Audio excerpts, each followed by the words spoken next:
on the people has been the way the drug war has been run. I don't think we need this.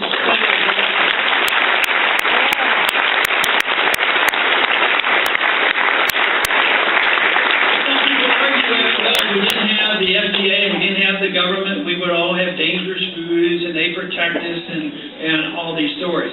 Yeah, how do they protect us? They're making sure you're not going to drink raw milk. Yeah. So they overstep the bounds. It is true, they're well intended. But to assume that there would be no protections, that markets can't handle this, that people deliberately try to ruin the food and poison people, I mean, we have all kinds of problems. When government messes up, they mess up for all of us. When you and I mess up on our own lives, we suffer the consequences. It's a big difference. But the experiment was a great experiment. We had a great and rich country. Right now, we're not so rich. We have some apparent wealth. We have some assets that's all based on debt. And debt is not the road to prosperity. We have to know that. We have to learn that. And we have to know that we have to pay for what we can get. We need more confidence that freedom does work. Freedom is not a threat. It brings people together. And this experiment is something that we have to preserve. And it's something that is rather new. Probably only maybe 5% of the whole world in all of history really had a chance to enjoy true freedom.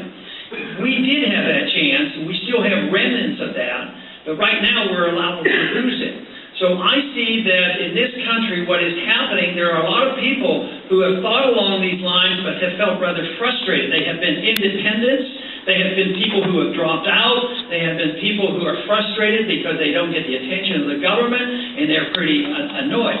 And now they're seeing that more Americans are joining in, and they're getting excited about changing this.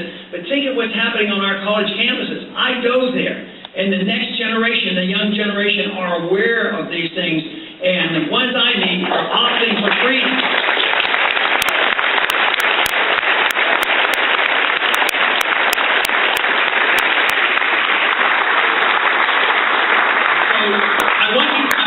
With the word of optimism. It sounds pretty pessimistic, but so often when I go and talk, I think, well, nobody can be optimistic after I give a talk. What kind of problems we have. But lo and behold, most people do walk away and say, well, at least we know where we stand and what we have to do, and that freedom does work, and we had a great country, and it's not difficult. And many become more optimistic, and that's the way I would like it to be. I am a long-term optimist, a pessimist on the short term, but we have a chance to turn things around. Help me do that, and thank you very much for coming.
Beautiful.